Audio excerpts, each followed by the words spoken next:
সহপাঠী আত্মহত্যা করার জেরে দিনভর উত্তেজনা ছিল দনিয়া এলাকা জুড়ে।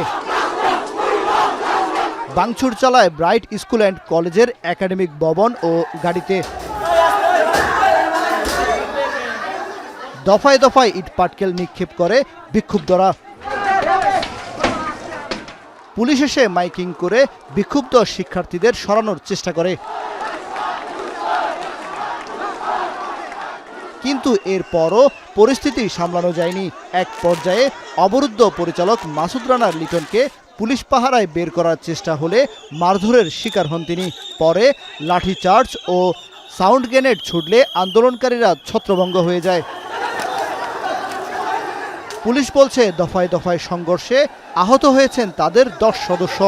সংঘর্ষে শিক্ষার্থী সহ বেশ কয়েকজন আন্দোলনকারীও হতাহত হয়েছেন। অপরাধী যাদের বিরুদ্ধে তার অভিযোগ ছিল তাকে আমরা আমাদের হেফাজতে নিয়েছি। এক পর্যায়ে আমাদের কাছ থেকে ছিনিয়ে নিয়ে তাদেরকে তার উপরে হামলা করা হয় এবং আমার পুলিশের উপরে হামলা।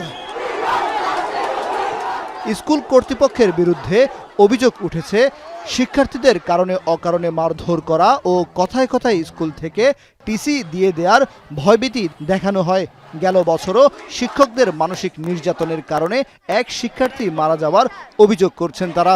কোনো শিক্ষা প্রতিষ্ঠানে গার্ডিয়ান চেয়ারম্যানের পা ধরে না, কিন্তু এই শিক্ষা প্রতিষ্ঠানে পা ধরতে বাধ্য করা হয়। এই ভবনের রানা হচ্ছে মেয়েদের হাত দেয়, মেয়েদের গলার ভিতরে রিফ্রেজিং করে মেয়েদেরকে। আমরা এটা মানবো না। স্টুডেন্টদের সামনে, গার্ডিয়ানদের সামনে, প্লাস শিক্ষকদের সামনে অপমান করা হয়েছে, যা সহ্য করতে না পারে পরবর্তীতে স্টুডেন্ট সুসাইড করছে। আমরা যারা বাচ্চা গার্ডিয়ান, আমরা নিজেরাও জিম্মি যে কখন টিসি দিয়ে দিবে, প্রত্যেকটা বিষয় বলে টিসি। স্কুলের কাছাকাছি খানসাব লেনের ভাড়া বাড়িতে থাকে সাবিকুন নাহারের পরিবার। গতকাল বিদ্যালয় থেকে ফিরে সেই বাড়িতে আত্মহত্যা করে এই শিক্ষার্থী। পুলিশ বলছে পরিবার এখনো কোনো অভিযোগ করেনি।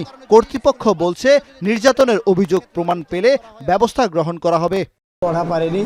পড়া দিতে পারিনি, পরীক্ষায় খারাপ করছে, এই জন্য বলছে ঠিক আছে তুমি কয়েকদিন বাসায় থাকো, থেকে ভালো করে নিজেকে রেডি করো, তারপরে তুমি স্কুলে আসো, দেখবো। এই পর্যন্ত আমি শুনছি কিছু জানি না। তাতে কিছু পোলাপান আসলো, আমি ওদেরকে বললো যে বাবা এখানে তোমার ছোটো ভাই বোনের আছে, ঝামেলা করো না, ওখানে যাও, স্যার আছেন। বাস তারা চলে গেছে, তো ঝামেলা মুক্ত। এদিকে সাবিকুন নাহারের মরদেহ নেওয়া হয় নরসিংদী গ্রামের বাড়িতে। বৃহস্পতিবার সকালে সেখানে তার মরদেহ দাফন করা হয়। কামরুল হাসান, জনি, এখন, ঢাকা।